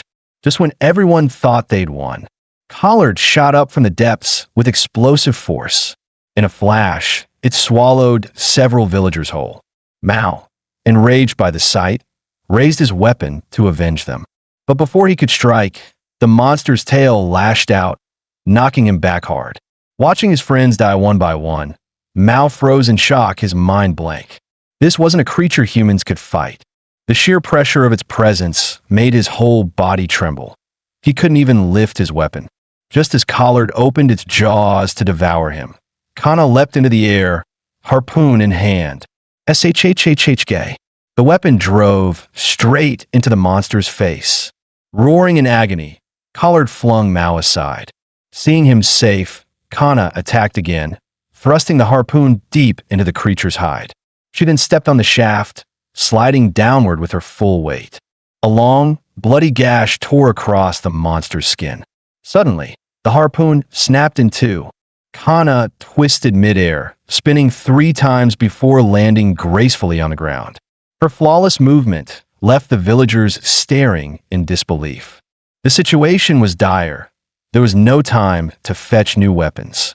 She grabbed Mao's short blade and readied herself for the next assault. At the same time, she ordered him to lead the villagers to the sunken tower for shelter. With everyone safe, Kana glared at Collard, her eyes blazing with fury.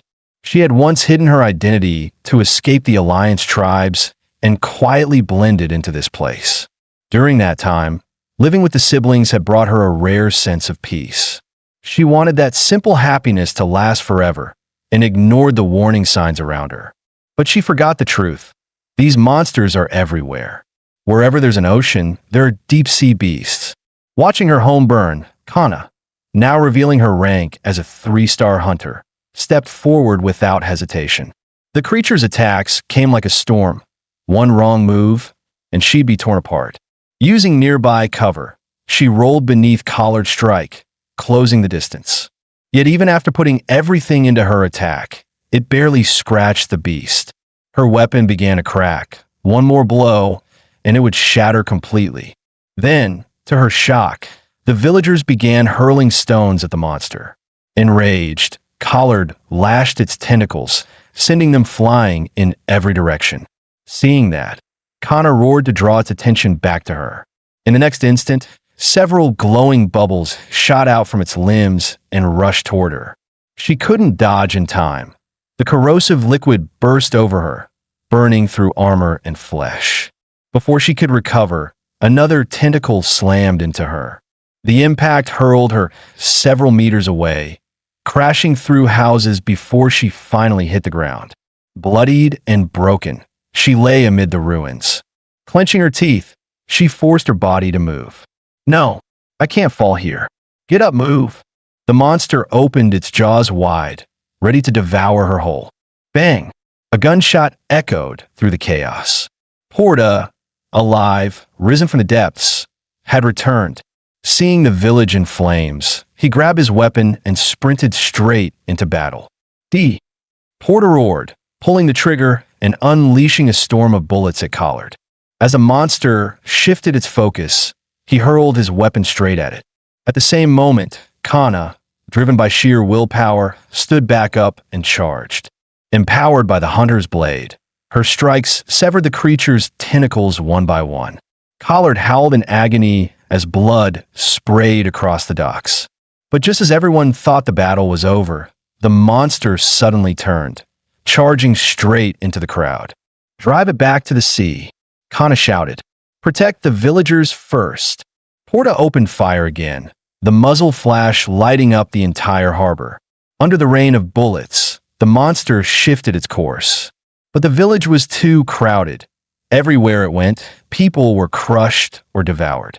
When it lunged toward 2 terrified children, Rita rushed forward and pushed them away. In the next instant, the monster's jaws closed around her. Snap! She slid helplessly down its gullet, swallowed whole. Seeing his sister devoured, Porta lost all reason, screaming as he chased after the beast. But at sea, the deep ones reigned supreme. Collard's tentacle struck like lightning, sending Porta flying. Then, With a deep roar, it plunged into the abyss below. Porta could only watch helplessly as the shadow sank into darkness. As he drifted into unconsciousness, fragments of memory returned. The day his sister was born. He'd stared at the tiny newborn, confused and trembling. But their mother never opened her eyes again. Since that day, Porta had blamed Rita for her death, believing that if she hadn't been born, their mother would have lived. Yet now, as she risked her life to save others, he realized he could never hate her. She was beautiful, just like their mother. After losing his sister, Porta drifted through each day in a haze. He believed he was strong enough to protect her no matter what. But when a monster devoured her before his eyes, he finally realized how powerless he truly was. Luckily, Kana pulled him back from the edge of collapse. Now, the two shared one goal: to hunt that monster down and tear it apart. Meanwhile, the village chief was rallying the survivors to rebuild their home. His passionate speech moved many to tears. But as the applause echoed, Porta suddenly burst through the crowd. With a furious shout, he punched the chief to the ground. "You knew Collard was living beneath us," he roared. "Why did you keep it secret? Why did you throw villagers into the sea to feed that beast?" The chief fell to his knees, trembling. I didn't know. I swear. I only wanted the village to prosper. Why are you all blaming me?" Some villagers rushed in, trying to stop Porta from hitting him again. Then, an ear-piercing noise cut through the chaos. From a loudspeaker came a recording of the chief speaking with his henchmen. The man's voice was shaking, confessing that he couldn't keep sacrificing innocent lives just for a few weeks of safety. Every time the deep-sea beast fed, it would calm for a while, so the chief used the undersea relic to lure more people down to die, trading lives for peace. The crowd exploded in fury, charging forward to beat the man who had deceived them all. The chief crawled across the ground, clutching Porta's leg, begging for mercy. But Porta stood still. He felt nothing. For this man who caused his sister's death, he offered no forgiveness, only understanding for those who'd lost their loved ones too. The mob raised their fists again, and then someone shouted the words that froze everyone in place. "The people Collard took, they're still alive." Porta immediately stopped the crowd, desperate to hear what the man meant. "Alive? What do you mean alive?" he demanded. Terrified for his life, the village chief confessed everything. "Collard doesn't eat his prey right away," he stammered. "He stores them in something like a food vault. Then he plants eggs inside their bodies. The larvae hatch by feeding on the host. Deep in the nest, there's a breeding pit. If you're lucky, you live for another week. I was the only one who ever escaped from there." Hearing that his sister might still be alive, Porta's eyes burned with hope. After a brief talk with Kana, they decided to let the chief lead them to that breeding pit. Once Porta learned the creature's habits, he immediately gathered volunteers for a rescue mission. Before long, the team arrived at the mouth of the nest. Kana surveyed the terrain, then ordered her squad to seal the entrance with steel wires. She tossed a searchlight inside. Under its beam, the team lowered a dummy packed with explosives.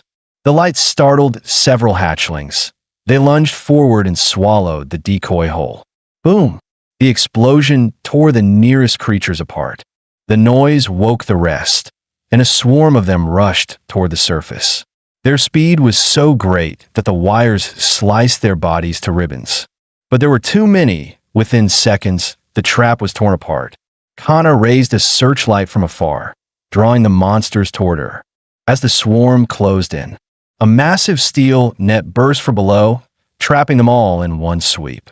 The volunteers opened fire, bullets shredding through the mass until nothing moved. Watching from the sidelines, Sonia couldn't help admiring Kana's battlefield command. Meanwhile, the villagers taken by Collard began to awaken inside the nest. They whispered, planning how to escape. Suddenly, thick tentacles erupted from the dark water. Panic broke out. Those who weren't in the safe chambers were seized instantly. Rita clutched a small boy tightly, shielding him with her body. Then, a monstrous figure rose from the depths, its skin covered in translucent pods containing human shapes. It absorbed the captives one by one, sealing them inside floating bubbles that stuck to its flesh like grotesque trophies. When it was done, the creature sank back into the abyss, satisfied. The survivors froze in shock. This wasn't Collard. There were two monsters inside the nest. Meanwhile, the chief led the group through the twisting tunnels. After wandering for what felt like hours, they somehow ended up right back where they started. Porta's temper snapped. He was about to give the chief a full-body adjustment. Just then, a mutated shark burst from the water and lunged at them. The chief screamed as its jaws clamped down on him. In a flash, Porta and his partner struck together, slicing the beast's head clean off. Before they could catch their breath, a massive iron gate loomed ahead in the passage. As the group hesitated, a mysterious boy appeared out of the shadows. He claimed he had come specifically to lead them out of the labyrinth. After a tense moment, Porta and Kana exchanged glances and decided to trust him, at least for now. Elsewhere, inside the food vault, the captured villagers had lost all hope. Every time the tentacles appeared, more people vanished, like livestock waiting for slaughter. The sight pulled Rita back to her childhood memories. Back then, even when monsters attacked, her brother would always stand his ground, never giving up. She stared at a steel rod on the ground and made a bold decision. Suddenly, the tentacles surged up again from below. The villagers screamed and scattered, desperate to survive. But Rita ran forward instead, shouting to draw the creature's attention away from the others. In an instant, she was caught and lifted high into the air. She gritted her teeth and stabbed upward with the steel rod. The monster howled and slammed her to the ground. The impact knocked her out cold. Just as the tentacles came for her again, a man charged in, crashing into them and pulling her to safety. Seeing this, the other villagers also grabbed their weapons and joined the fight. They pushed the children behind them. If even kids were brave enough to fight, how could the adults run away? Even if they had to die, they wouldn't let the monster leave unharmed. Meanwhile, the young man led Porta and the others deep into the underground shelter. When they found Tehan alive, everyone finally let out a sigh of relief. Kana stepped forward, asking the man in charge to help them locate the monster's nest. The bald man had already guessed their purpose. "You're here to save the captured villagers, aren't you?" Seeing the survivors on the monitors, Porta's eyes filled with tears of joy. The bald man clenched his fists. "I'll help you," he said. "I've got my own reasons to kill that beast." He explained that this place was once a cliffside city built by his ancestors to survive the Great Flood. Even after the world was swallowed by the sea, their people lived on here, waiting for Earth to recover, until the monster came and slaughtered everyone. He only survived by hiding in the storage room. Guided by him, the team soon reached the edge of the nest. The young man pointed ahead. "Beyond that last gate, you'll find it." When they looked, everyone froze in shock. Their submarine, the one that was supposed to be waiting at the seafloor, was sitting right there. Two crew members were tied to its hull, motionless. Kana's instinct screamed, "Fall back. It's a trap." Before anyone could react, Collar dove down from above. At the same time, the rescue squad on the surface was ambushed too, but miraculously, no one was hurt. "Go!" Kana shouted, ordering Porta to free the prisoners first. "I'll hold this thing off myself." Staring at Collard, the beast that devoured Rita, Kana exploded in fury and charged in. Her blades flashed like lightning, slicing through its tentacles one by one. Wounded and cornered, Collard lashed out in a desperate counterattack. Kana dodged gracefully, her movements sharp and precise. She grabbed hold of a broken bridge beam and slammed it down onto the monster. Under her relentless strikes, Collard finally began to collapse. Without hesitation, Kana leapt forward and severed its head clean off. Meanwhile, the rescue team was swarmed by newborn hatchlings. Gunfire erupted in every direction. The village chief, terrified, tried to sneak away amid the chaos. But as he opened the steel door, someone was standing there. It was Jocko. The chief froze, then began shouting at him in panic. Suddenly, Jocko's expression twisted. With a guttural roar, he tackled the chief and tore into him. Within 2.5 seconds, the man was dead. Jocko staggered to his feet, his body convulsing, until he transformed into a monster himself. Sonia stood frozen, unable to process what she was seeing. She called his name over and over, hoping to reach whatever humanity was left. But it was useless. The creature turned and lunged at her. Its jaws clamped down on her arm. At the last moment, Kana appeared, striking the monster away. Just then, Gongtae arrived, clutching his bat. Seeing Sonia injured, he roared and swung with all his strength. Sonia stopped him, shouting through tears, "Don't! That's Jocko." Gongtae froze. He couldn't believe it either. When Kana raised her blade to finish the job, Gongtae instinctively stepped between them. Kana didn't hesitate. She jumped high, ready to strike again. Sonia rushed in, blocking the blade with her own body. Her eyes brimmed with tears. "He's Jocko. Please, don't kill him. Even if he's become a monster, let me protect what's left of him." Before anyone could respond, another mutant beast lunged from the side. Kana's fury ignited. With a single slash, she cut it clean in half. Meanwhile, Porta reached the food vault and rescued the trapped villagers. Guided by the young boy, the survivors fled toward the exit, but Porta couldn't see his sister anywhere. Panic gripped his chest. Then, among the chaos, he spotted her, inside a glass incubation pod. From the mother creature's body, countless larvae began to hatch. Within seconds, they surrounded the group entirely. The swarm screamed in unison and charged. In that desperate moment, the girl, who was thought to be dead, slowly raised her hand. An invisible force rippled outward, freezing every monster in place. The arriving team stopped in shock, unable to comprehend what they were witnessing. Before anyone could react, the girl collapsed again, unconscious. Soon after, the survivors began their journey home. Porta held his sister tightly in his arms. Right now, he wanted nothing more than to return to the quiet life they once had. But the others weren't so calm. Their eyes were wary, weapons in hand, because Rita's condition looked disturbingly similar to when Jocko first turned into a monster. Meanwhile, another group of survivors boarded the escape pods, preparing to leave the depths behind. The old bald man, however, ignored the children's cries and chose to stay. His aging body could no longer survive on the surface. His only wish was for the two kids to live on. And he still had one last mission, to avenge the family he lost here, and to make sure no monster would ever threaten the children again. The sea burst through the shelter walls, sweeping every relic into the escape tunnels.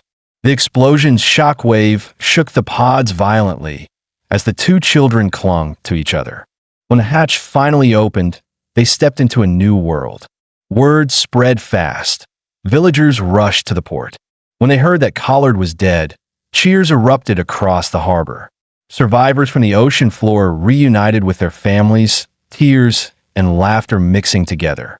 For the first time in years, the village was filled with joy. Only Porta remained silent, holding his sister close as he walked away from the crowd.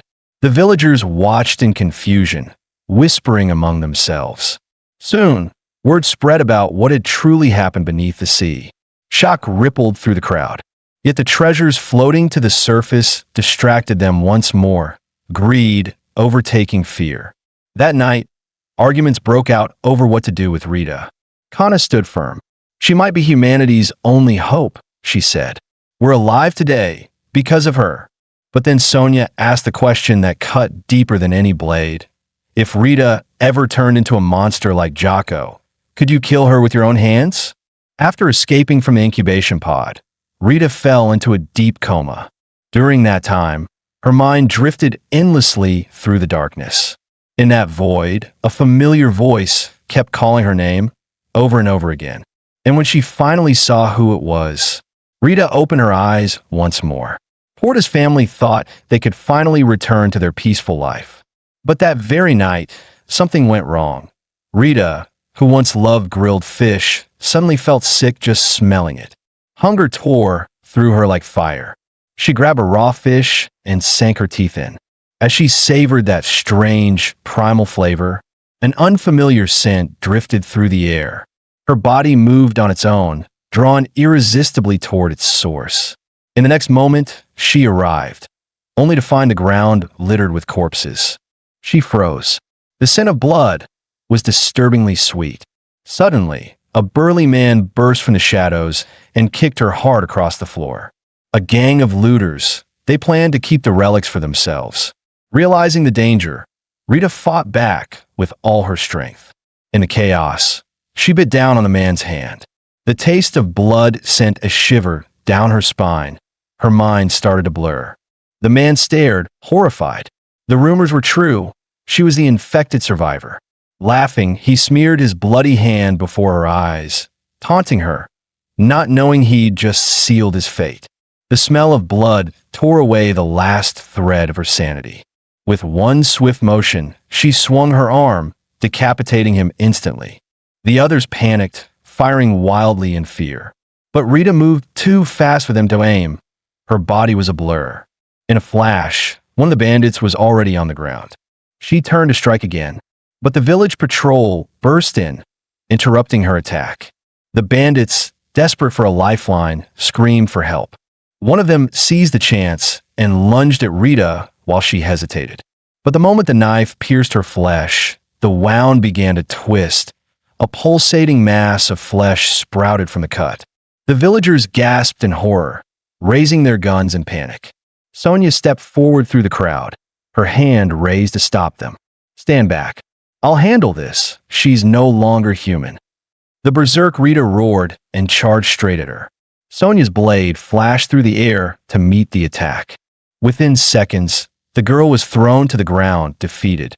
"I'll make it quick," Sonia whispered. She lifted her sword, ready to end it in one clean strike. But before the blade could fall, Porta burst onto the scene, grabbing her arm mid-swing. Ignoring Sonia's shouts, he cried out his sister's name, voice breaking with desperation. Porta caught Rita in his arms, holding her tight as she struggled. Even as her teeth tore into his flesh, he refused to let go. He kept whispering softly, trying to calm her trembling body. Then, slowly, he pulled the dagger out of his own chest. Under his voice and warmth, Rita's rage began to fade, the pulsating flesh on her body slowly dissolving. Childhood memories flickered through her mind. The day she was born, her mother had died in childbirth. Ever since, she'd tried to be the perfect daughter, doing everything right, just to earn her family's love. But now, she had become the very thing she feared most, a monster. Overwhelmed by guilt, Rita broke down, crying uncontrollably. From a distance, Kana watched, weapon in hand, torn between duty and compassion. Even if Rita was infected, Kana couldn't bring herself to kill her. There was only one hope left, to find Dr. Curley. After a long moment of silence, Kana made up her mind. She would take Rita back to the Alliance. Porta, determined to save his sister from the deep-sea infection, bid farewell to the villagers. Together, they set out on a journey to find Dr. Curley. But the floating Alliance never stayed in one place. Finding it in the endless ocean would be nearly impossible. Fortunately, Kana once served among them and still remembered their movement routes. 3 days later, crowds from every corner of the sea gathered at Triangle Port. It was known as humanity's last trading haven, a place to barter and survive. Even the mighty Busan Union had a hidden outpost here. To infiltrate the Alliance without drawing attention, Kana planned to call in an old favor from the head of Triangle Port. But Blondie, the port chief, flatly refused. He didn't want any more trouble on his plate. Yet there was one rule everyone in Triangle Port lived by: a favor must be repaid. Years ago, Porta's father had saved Blondie's life. Faced with the son of his savior, he couldn't say no. Under Blondie's lead, the three boarded a trading vessel bound for the Alliance. Rita hid inside a cargo crate, while Porta and Kana pulled their hoods low to conceal their faces. Soon, the ship reached the Alliance dock. Working together, they pushed Rita's crate toward the inspection bay. Everything seemed to be going smoothly, until a guard stepped in to check the cargo. Everyone froze, hearts pounding. The guard slowly lifted the tarp. He paused for a second when he saw Rita. Then, without a word, waved them through. It was Lee Ji-ho, the same officer who once helped Porta and his sister escape danger. Recognizing them, he smiled faintly, genuinely relieved to see them alive. After hearing why Porta had come, Lee's expression darkened. The alliance wasn't what it used to be. To stop a spreading plague, water had been rationed. Prices skyrocketed. Clean water was now worth more than gold. Refugees who couldn't afford it simply died of thirst. Some risked their lives to steal water for their families. Those caught were beaten within an inch of their lives. Watching the cruelty unfold, Kana's anger flared. She was ready to step in, but Lee quickly grabbed her arm. "Not now," he whispered. "It's too dangerous." At that moment, a mysterious young man appeared out of nowhere, kicking a guard clear across the street. He shouted to the refugees, urging them to take the water. The guards aimed their guns, ready to fire. But Porta moved first, striking the barrels with his staff. The bullets went astray, shredding the tanks instead. Water burst out, flooding the square. The sudden chaos drove the refugees into a frenzy, grabbing whatever they could to collect the spilling water. Taking advantage of the distraction, Porta and the others tried to slip away with the young man. But Rita stopped. She could hear something, an eerie voice calling out to her. Ignoring Porta's shouts, she followed the sound into the shadows. The young man had once belonged to the upper class, wealthy, comfortable, untouched by hardship. Yet he chose to live among the refugees, turning his back on privilege. By chance, he met Liza there and found the home he had been searching for. For a while, everything seemed to be getting better, until one day, Liza stumbled upon a strange object beneath the waves, and everything changed. The refugees who came into contact with her soon fell ill, with what they called the fish plague. Liza herself was infected. To contain the spread, the Alliance's leaders ordered all infected to be cast into the sea. But Dr. Curley's analysis revealed the truth. The plague caused no real harm to humans. Even so, the upper council continued their purges, claiming it was to save resources. Matisse despised their hypocrisy. In the end, he took the refugee side. After a fierce confrontation, he escaped the alliance with Liza. Years later, their daughter, Rita, was infected by a deep-sea beast. To restore her humanity, the siblings had no choice but to return to this place once again. Dr. Curley listened to Rita's story with growing fascination, his eyes gleaming as if he'd uncovered a new world. He theorized that Rita's mutation was inherited from her mother's fish plague infection. Porta froze, realization striking him. "So that's why I can stay underwater longer than anyone else." The doctor's tone grew solemn. "In this drowned world, evolution isn't a choice, it's survival." Then came the words that made everyone's blood run cold.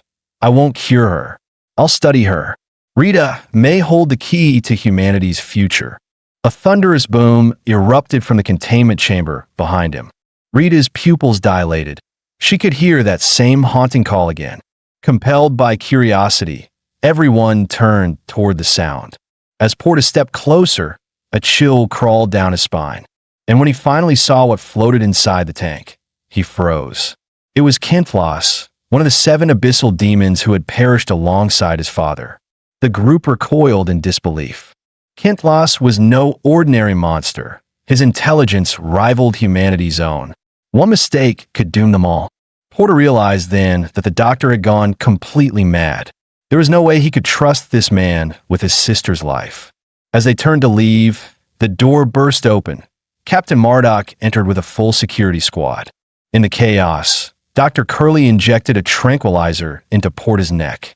Darkness swallowed him whole. The captain smirked. "Easy now, Kana. I mean no harm. I just want to talk." Outnumbered, Kana had no choice but to comply. Moments later, the two stood alone on the deck, the ocean wind howling around them. "The Alliance needs stability," the captain said plainly. "We want you to lead the hunters again, restore order. Refugee riots are breaking out everywhere. People need a symbol, a hero. You, Kana, the woman who rose from the slums, are that symbol." In return, he continued, "The doctor will do everything he can to cure Rita, and your family name will be restored." The next morning, Porta stirred awake. A low, familiar voice greeted him from the shadows. "Welcome home, Master Porta." True to his word, the captain restored Porta and Rita's family name, granting them official status as heirs of the Nai clan, one of the ship's 10 elite shareholders in charge of food production. For the first time, they tasted true luxury. Even apples, worth 10 gold bars apiece, were stacked high upon silver trays. But the lavish feast only reminded Porta of the starving refugees below. He couldn't stand the thought of people being beaten to death just for a bottle of water. After a long silence, he made up his mind to speak with Kana. On his way, he ran into someone he never expected to see again, Dujun, his old enemy. The moment their eyes met, fists flew. But Porta was no longer the weak boy from years ago. With a single move, he had Dujun pinned to the floor. He could end him right here, right now. Then a stern voice cut through the tension. The family butler stepped forward. Master Porta is now the rightful heir of the Nai clan, a major shareholder of the alliance. Raise your hand against him again, and you'll face consequences you can't imagine. Dujun froze, anger twisting his face. When he learned Kana had also returned, he ground his teeth in fury. Meanwhile, Rita returned to the room she once called home. Everything looked exactly as it had before. The flowers she had planted years ago were still in bloom. A young man appeared behind her, breaking the silence. She recognized him immediately, the same boy who had stirred up the riot at the docks. They exchanged smiles and began to talk. Under Jean Jian's lead, Rita saw the sunset for the first time in her life. "One day," he said, eyes gleaming, "I'll become a harpoon hunter like Matisse. Not just to slay sea beasts, but to protect the helpless when danger strikes." In that moment, Rita saw her brother's shadow in him, and something inside her heart quietly shifted. Neither of them knew. The next time they met, they would stand on opposite sides of fate. Elsewhere, Porta confronted Kana, demanding the return of his father's harpoon. "I'll become a hunter," he declared. "I'll protect the people I care about." But his eyes darkened. "There's something wrong on this ship. Kentlas isn't restrained. He's watching, waiting. The moment we let our guard down, that demon will break free." Porta's fear wasn't unfounded. He had seen firsthand just how cunning the creature truly was. The mutated being had an IQ of 270.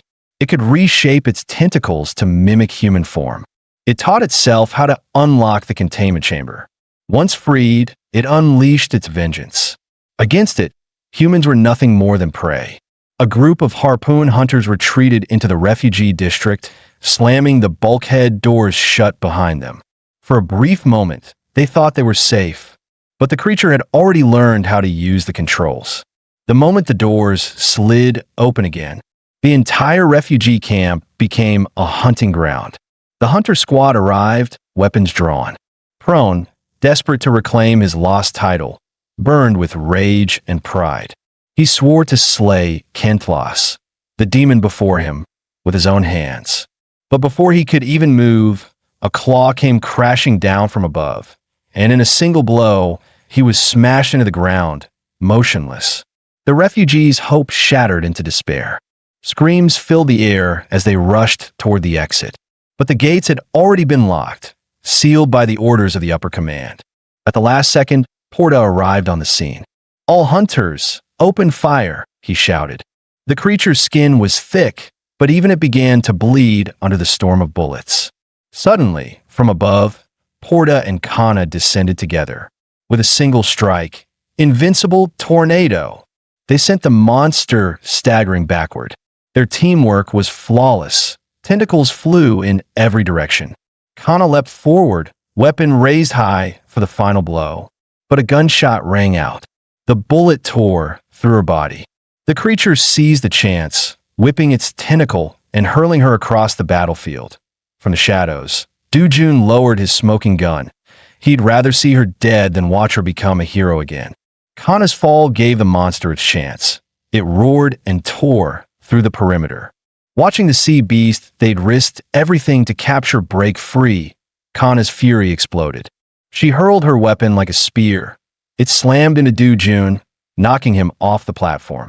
By the authority of the Harpoon Corps, traitors shall be executed. Her blade flashed once. Du-jun's head hit the floor. But the price of vengeance was steep. Kana collapsed, her wounds too deep to bear. Elsewhere, Rita found Jin Jian's lifeless body among the ruins. When the villagers told her he'd been beaten to death by the upper ranks for helping refugees, something inside her snapped. The dormant power within her awakened. Her veins shimmered, her pulse thundered, her blood ignited with fury. She stormed into the Alliance Council chamber, eyes locked on the terrified officials. Outside, the freed sea demon sensed her rage and leapt through the air toward the hall. As if bound by her wrath, the beast mirrored her emotions. Its claws slashed through the assembly, tearing the chamber apart. Screams echoed through the floodlights as blood painted the walls. When it was done, the creature gently cupped Rita in its hand, protectively. Porta arrived just in time to see it. "Rita, get away from that thing." But she shook her head, voice calm. "It's okay, brother. I can feel it. It's protecting me." Suddenly, a figure descended from above. Sonia, the Silver Hunter. She seized Rita from the beast's grasp in one swift motion. Freed from hesitation, Porta roared and charged. The battle raged. Blades clashed, blood flew, and with one final strike, Porta brought the demon down. When the dust settled, he stumbled to his sister's side. Seeing her human once more, tears welled in his eyes. But the victory was hollow. Hundreds lay dead, medicine was gone, and what remained of the Alliance was crumbling into ruin. Kana remained unconscious after the brutal battle. Desperate to save her, Porta turned to the Alliance's pharmacists, known as the Twin Merchants. But their demand was outrageous: control over the city's water supply. Porta froze. In this drowned world, water was worth more than gold. Handing that power to profiteers would only plunge the refugees into chaos again. But he quickly formed a plan. He summoned every high-ranking official to an emergency council. Publicly, he offered to buy the medicine at an absurdly high price. But his real message was clear: anyone who profits from disaster will lose everything they own. The pressure in his voice filled the chamber like thunder. The twin merchants trembled, bowing their heads and begging forgiveness, vowing to hand over their supplies unconditionally. Thanks to the medicine, the wounded slowly began to recover. But Kana still didn't wake. Somewhere deep in her mind, she met him again. In that dream, she could finally say what she had buried in her heart for so long. She knew it wasn't real, but still, she smiled, as if clinging to that fragile illusion. Meanwhile, in the real world, her body lay motionless beneath cold white lights. At the same time, Rita's transformation began anew. Scales shimmered beneath her skin. Her eyes turned dark and distant. She couldn't bring herself to tell Porta, choosing instead to bear it alone. The image of the sea beast morphing into human form kept replaying in Rita's mind. Then it hit her. She raised her arms as the black tendrils wrapped around her, fusing into her flesh like living armor. "If I can't be human," she whispered, "then I'll become a monster that protects them." Elsewhere, Kana finally opened her eyes after days of silence. At the same moment, Rita appeared before everyone once more. The three embraced, Porta, Kana, and Rita, finally reunited under the dim glow of the ocean lamps. With Kana's return, order slowly came back to the Alliance. The markets bustled again, laughter returned to the decks. But Rita felt it, the faint pulse of death echoing from the sea. In the abyss below, one of the 7 deep demons had begun to stir, drawn by her scent. A century-old ghost ship appeared in her dreams, guarded by a colossal creature of the deep. Hoping to uncover its secret, the siblings scoured archives and records, but found nothing. They decided to move on, believing it was only a dream. Yet one evening, while Rita played near the railings, the ocean rippled, and something emerged from the dark. Its twisted form froze her in place. A chilling voice echoed through the fog. "Found you? So this is where you've been." Then, just as suddenly, the creature vanished into thin air. Rita collapsed onto the deck, trembling. Deep marks on the grass proved it wasn't a hallucination. A chill ran down her spine. Danger was closing in fast. She bolted toward the upper deck. Out on the horizon, the same cruise ship from her dreams was gliding across the waves, charging straight toward the Alliance. The captain spotted it at once. "Signal them to stop," he barked. No reply. The next instant, the ghost ship rammed directly into the Alliance vessel. A deafening crash followed. Seawater burst through the torn hull, flooding the lower decks. Refugees screamed as they were swept into the sea. But that was only the beginning. Dozens, then hundreds of black tendrils shot out from the ship's breach. They lashed toward the crowd like living whips. Anyone they touched shriveled instantly into a husk. Panic spread like wildfire across the decks. Porta leapt into the chaos, his blade flashing as he severed the monstrous limbs. Every harpoon squad on the Alliance joined the fray, pouring bullets and steel into the writhing mass. Within minutes, the tendrils lay torn and scattered. But before the hunters could catch their breath, the severed flesh began to pulse again. The pieces slithered together, merging, reforming. Then, with a roar that split the sky, a colossal abomination rose from the deck, made entirely of writhing tentacles. At the same time, the floating cities of Qingfeng and Delta Port were struck by the other deep demons. The War of the Abyss had begun again. Among the 7 deep demons, the one attacking the Alliance was the most terrifying, Tukur, the Devourer. Its armored shell nullified every form of physical damage, completely invulnerable. The hunters had no way to fight back. In that desperate moment, Rita stepped out before the monster. "I'm right here," she said firmly. "Aren't you looking for me?" Tukur froze, drawn by her voice, its countless eyes fixing on her. It advanced, slow but unstoppable, while Rita stood her ground. She knew exactly why the demons had come. If she wanted to protect humanity, she had to face them, even if it meant dying. On the deck, the captain saw the standoff. "Flamethrowers, fire!" he shouted. A thunderous blast erupted, flames swallowing the ship whole. Tukur roared and slammed its tendrils down, cleaving the vessel in two. Rita and the beast fell into the blazing sea together. Without a second thought, Porta dove into the water after her. In the ocean, there could be only one ruler. When the deep sea queen sensed a new power rising, Rita's awakening, she sent Tukur, one of her 7 demons, to annihilate her before she could grow. But Rita never sought a throne. All she wanted was peace between humankind and the creatures of the deep. Tukur ignored her plea completely. One kingdom, it hissed, can have only one ruler. It lashed out, its tendrils aiming to drain Rita's flesh and blood. But at that moment, Porta struck from behind.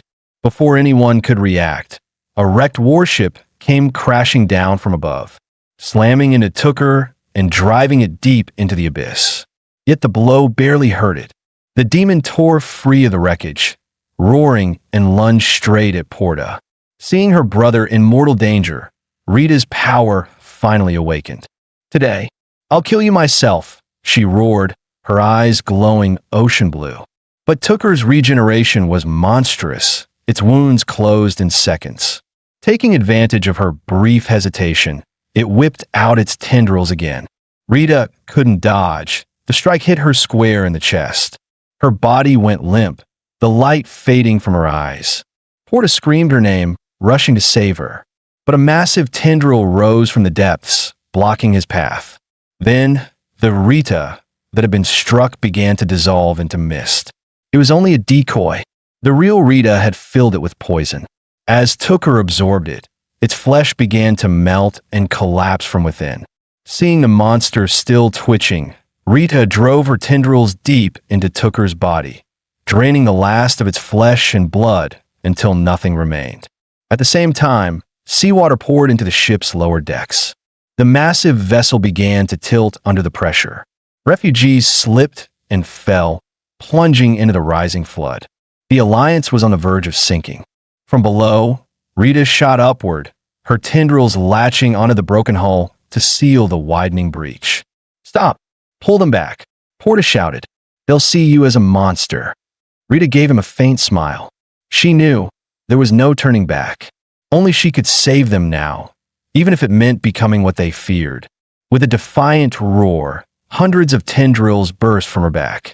In seconds, they spread across the opening, sealing it completely. The weight of the ship crushed down on her. Every breath was agony. Just as she was about to collapse, countless sea beasts surged to the surface.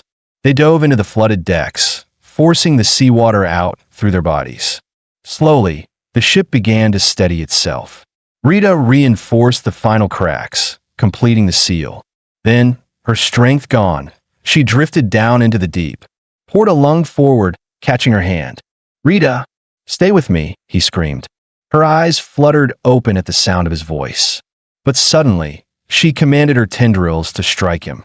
Because she knew all the deep-sea beasts were now hunting her. Only by leaving could she keep humanity safe and protect the one she loved. Porta watched helplessly as his sister vanished into the dark below. For the first time, he understood how silent and sorrowful the ocean truly was. Guilt and helplessness washed over Porta like a rising tide.